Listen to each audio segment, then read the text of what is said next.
سلام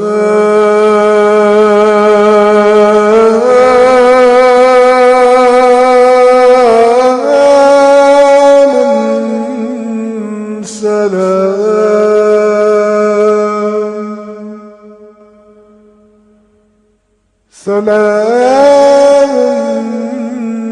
سلام سلام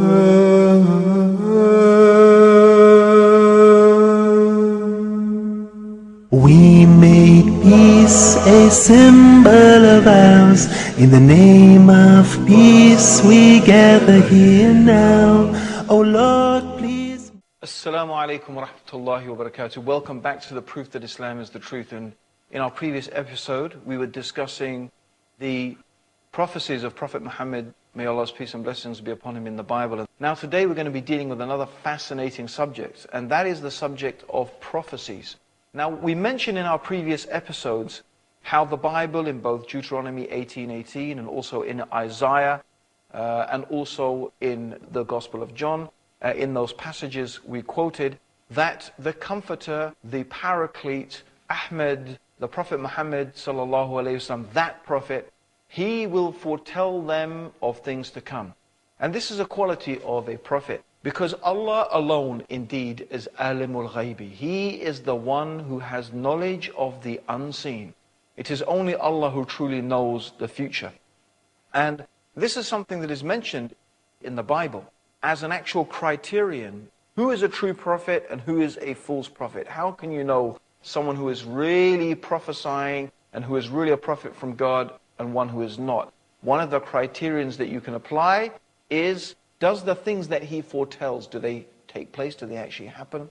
Okay, so the Bible says, and if you shall say in your heart, how shall we know the word which the Lord hath spoken? If the thing followeth not, nor come to pass, then that is the thing which the Lord has not spoken. But the prophet has spoken presumptuously, and thou shalt not be afraid of him. So we can know a false prophet from a true prophet, depending, does that prophecy come true? So there are true prophets and there are false prophets. There are people who claim prophethood, but one of the criterion that we can use in order to know that the claim is false is that indeed the things they say don't happen. Now, there are people who do claim to be able to foretell the future. People who read the stars, for example, and they claim our fate is written in the stars. Muslims do not believe this. We do not believe our fate is written in the stars, nor do we believe that a gathering of stars in any particular shape or form has any impact upon your fate whatsoever. There is no scientific evidence for that. Whether there's some other thing, well, we don't believe it as Muslims anyway. Your fate is determined by Allah. That is the one who has determined our fate. And it is only Allah who knows the future.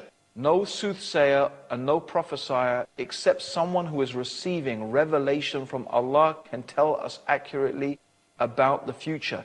In fact, the Prophet Muhammad, may Allah's peace and blessings be upon him, said, whoever believes a soothsayer or a fortune teller has disbelieved in what Allah has revealed to Prophet Muhammad. Whoever visits a fortune teller, even out of curiosity, then their prayers will not be accepted for 40 days. This is because fortune tellers are claiming, they are pretending to have a type of knowledge that only belongs to prophets themselves. And this is a great falsehood. However, I do not say, and Islam does not say, that these soothsayers and fortune tellers are not able to sometimes get some things right. They may guess some things and they may predict some things that may turn out right, and they could do that just from guesswork.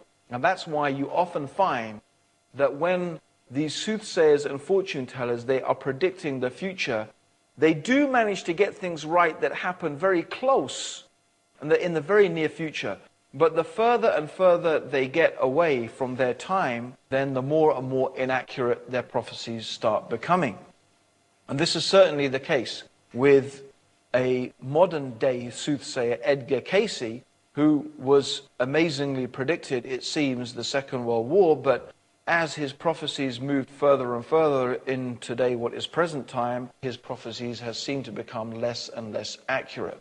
Another thing is that the Quran does tell us, and the Prophet Muhammad does tell us, that the shayateen, the jinns, they are able to travel through the heavens, and they are able to sneak and listen to the angels, and the angels are carrying the commands of Allah, and they are obviously carrying the decree that is going to happen, and they are implementing that decree. So they may be discussing those things that Allah has decreed for the servants on earth in that upcoming year or sometime in the future.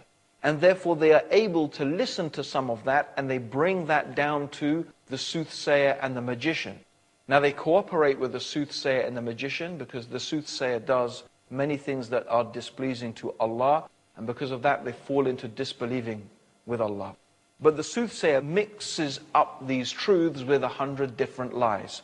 But you know what people are like? They just tend to remember the things that are true. But if you actually recorded all these things and examined them, then you would really see that yes, they got some things right, but they actually really got a whole load of things wrong as well. Then that is not really, of course, a sign of anything. But a prophet, someone who is receiving revelation from God, everything must be right. Every prophecy must come true. Now we have recorded from the earliest history of Islam prophecies in the Quran and prophecies of the Prophet Muhammad, may Allah's peace and blessings be upon him. And we're going to compare those things to the cryptic writings, for example, of Nostradamus. Nostradamus is famous for his prophecies, but his writings are all very cryptic. The rhymes could mean this or that or anything. In fact, the soothsayers were no different in the time of the Prophet Muhammad. They used to have a sort of confusing rhyme that could mean this and could mean that. Let's actually now see some of the prophecies in the Quran and some of the prophecies of the Prophet Muhammad, may Allah's peace and blessings be upon him. Now, one of the things that the Quran prophesies is the victory of Islam. And we have to remember that when these verses were coming down, the Muslims were a very small group. They were at every moment under the impression that they were going to be wiped out, either by the pagan Arabs or then by the Romans. Yet the Quran is promising victory in different verses. Let's examine one of those verses. In the 24th surah, in the 55th ayah, the Quran tells us, Allah has promised to those of you who believe and do good deeds that He will surely grant them in the land inheritance of power, as He granted it to those before them, that He will establish in authority their religion which He has chosen for them, and He will change their state of fear to one of security and peace, and they will worship me and not associate anything with me. And also the Quran says, say to those who deny faith, soon you will be vanquished. And that is in the 3rd chapter of the Quran, in the 21st ayah. And again in the 110th chapter of the Quran, in ayah 1 to 2, when comes the help of God and victory, and you see the people enter Allah's religion in multitudes. The first verse was revealed at the time of the Muslims' weakness, and it promised them victory over the disbelieving people, and it also said that people will enter Islam into crowds. And this is exactly what happened after the capture of Mecca and during the time of the caliphs of Abu Bakr and Umar and Uthman and Ali. People entered Islam into crowds, and Islam was established in the land, and the Muslims defeated the Romans and they defeated the Persians, and Islam was established from Spain to China in a matter of just 20-40 years. And this also fulfills in part another prophecy of the Quran. It is He who has sent the messenger with guidance and the religion of truth to make it triumphant over all religions. This is in the 9th chapter of the Quran, in the 33rd ayah. Allah is promising that Islam will be triumphant over all religions. Islam will be the largest religion in the world. And without doubt, this is what is happening today. Although it is perhaps 50-50 at the moment between Christianity and Islam, it is predicted by people who study this matter due to conversions and demographics that by the year 2050, 30% of all human beings on this planet will be Muslim, and it will make Islam the largest religion on the face of the earth. Actually, what we find is that Judaism, Christianity, and paganism have never really established a lasting dominance physically and intellectually since the coming of Islam. Even in terms of Christianity, you may say the Christian world is dominant economically and militarily, but in reality, it is not really Christian. It is a type of secularist, materialist philosophy that is dominant. Anyway, join us after the break for more prophecies of the Prophet Muhammad, may Allah's peace and blessings be upon him, in the proof that Islam is the truth. Don't go away. Come back and join us after the break. Assalamu alaikum. سلام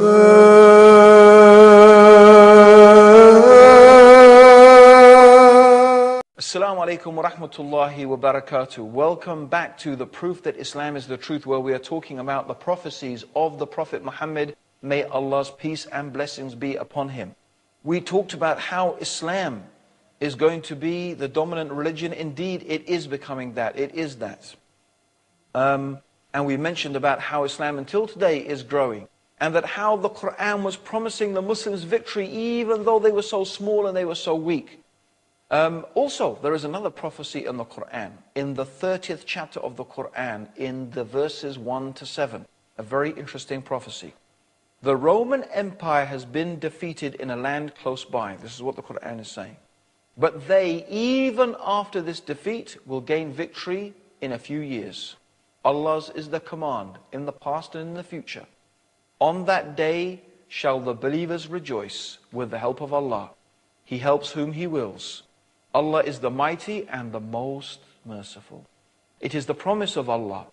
Allah never breaks His promise, but most men do not understand. They crave for the outer things of this life, but of the hereafter they are heedless.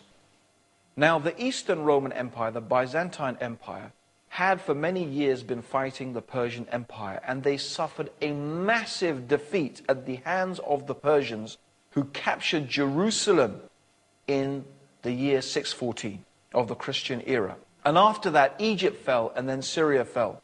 And Constantinople itself was laid siege to. This means a land close by. Now, the pagan Arabs actually delighted in this, as it seemed to signal to them the success of idolatry and its followers over the people who followed the revelation of Ahlul Kitab, the Christians in this case.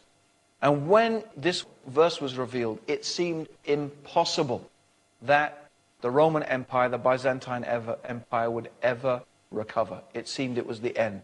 The Persians had reached dominance. The Byzantines, it seemed, were finished.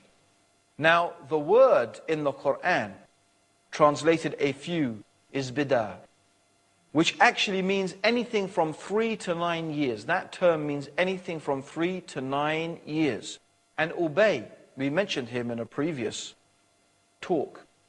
Ubay, who was a pagan Arab, he actually betted Abu Bakr, who was a close companion and a friend of the Prophet Muhammad sallallahu alaihi wasallam. He betted Abu Bakr that this will never happen. This will never happen, he said. I'll take a bet. Now, this is before gambling was forbidden. Of course, gambling is not allowed, and that was forbidden later. And so they actually took a bet of 100 camels. That's about 150,000 pounds in modern day money. That's quite a lot of money. 100 camels is a lot. And they wagered that this will never happen. Now, it actually did happen. By the year 623, Heraclius, the Byzantine Empire, took to the field and vanquished the Persians in a series of battles, culminating in the Battle of Nivev. And this was in 627. By this time, in fact, Ubay had been killed, so his relatives actually had to pay the debt to Abu Bakr. And at this time, when the Romans won, the Muslims had been victorious over the Quraysh and were rejoicing just as the Quran had prophesied. The prophecy came true exactly. And it is a great reminder that Allah knows and you don't know. And little do men understand. And it is the same Quran that is warning us about the dangers of disbelieving in Allah and His messengers and not following His revelation. It is the same Quran that warns us of the hellfire and invites us to the paradise, and warns us of the distress and the misery that people will suffer on the Day of Judgment for not following the truth. Anyway, we've got some more prophecies for you coming up. So let's mention, these are some prophecies from the hadith, or the sayings of the Prophet Muhammad sallallahu alaihi wasallam. And there is a long narration that is found in the two authoritative books of hadith. This means Bukhari and Muslim. We've mentioned Sahih Bukhari before. Sahih Muslim, we also mentioned it previously, in fact. These are considered to be the most two authentic sources of information, textual information, in the religion of Islam after the Quran. Now, according to this long hadith, the Prophet Muhammad was sitting in a garden, and Uthman ibn Affan walked in, and the Prophet asked Abu Musa Ash'ari, who was with him, to inform him of the good news of paradise. So to tell Uthman of the good news of paradise. And also that people would mutiny against him. And this exactly is what happened. It is well known from Islamic history that the people did mutiny against Uthman ibn Affan. In fact, they even killed him. Prophecy came true exactly as the Prophet had said.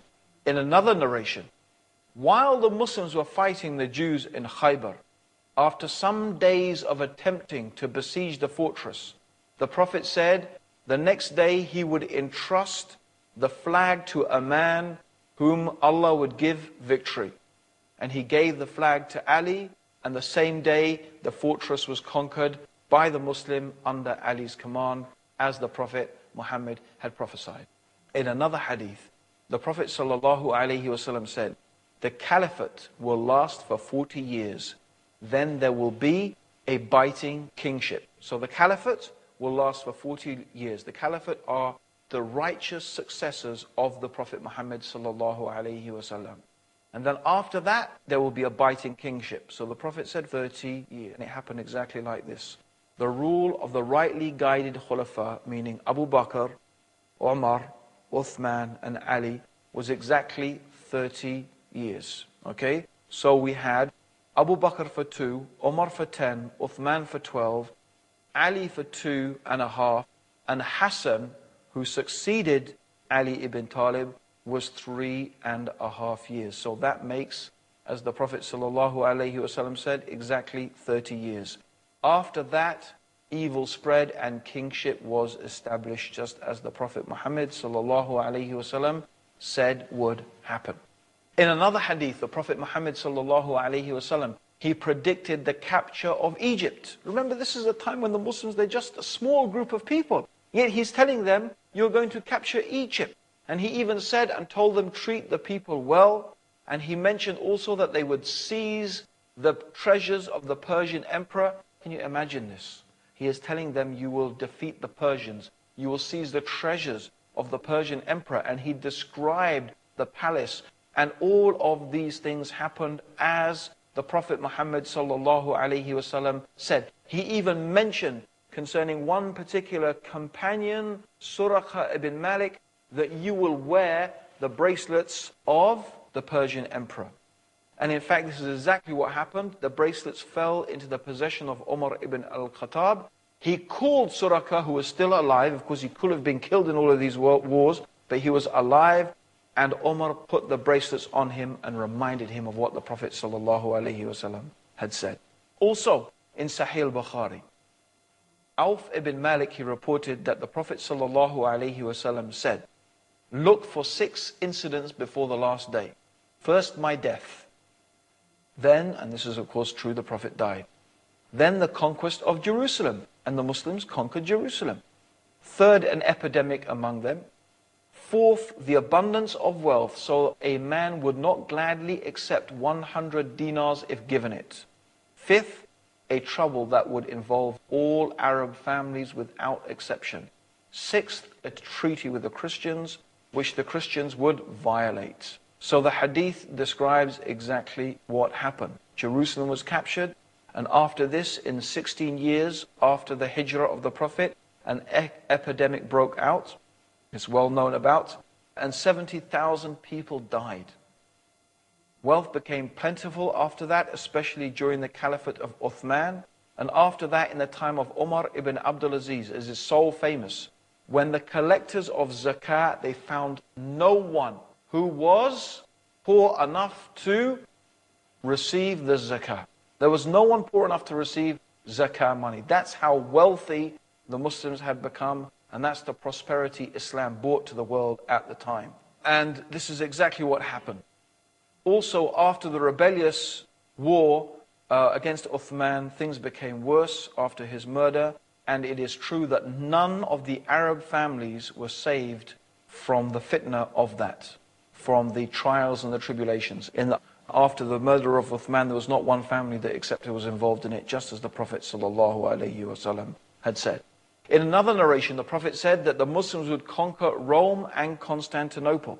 And the Prophet was asked which was first, and he said the city of Heraclius, which of course means Constantinople. And that is absolutely true. Of course, Rome has never been taken by the Muslims, and then I suppose this is something we'll have to say that every Muslim will believe this is still something that is due to happen sometime in the future. Okay, but Constantinople certainly was conquered by the Muslims. Okay, and what is noteworthy here is that these predictions were made at a time again when the Prophet, no one could imagine that the Muslims were going to do such things. Okay, the Prophet also, in many, I'm just saying very quickly some prophecies here. The Prophet Muhammad ﷺ also predicted that the Muslims would divide into many different sects and different groups. And in some hadith, he described the characteristics of these sects and these groups that would arise. He mentioned that some of them would do to Ali what the Christians did to Jesus. In other words, they would claim that Ali is God. How can a Muslim ever claim that a human being is God? This is the greatest type of disbelief you can imagine, to claim that a human being is equal with Allah. The Prophet said some Muslims will do this with Ali, and they did. First of all, a sect arose exaggerating and in their love for Ali ibn Talib. And then this same sect, subsects of them went on to even claim that Ali is Allah, is equal with God. And this group, by the way, still exists until today. Also, he mentioned that some people would deny the qadr, or the divine decree of Allah, and he called them the Majus of this ummah, the Magians of this ummah. And this has happened exactly, they were called the Qadriya, a group of people who denied the divine decree, which is an essential part of Islamic belief.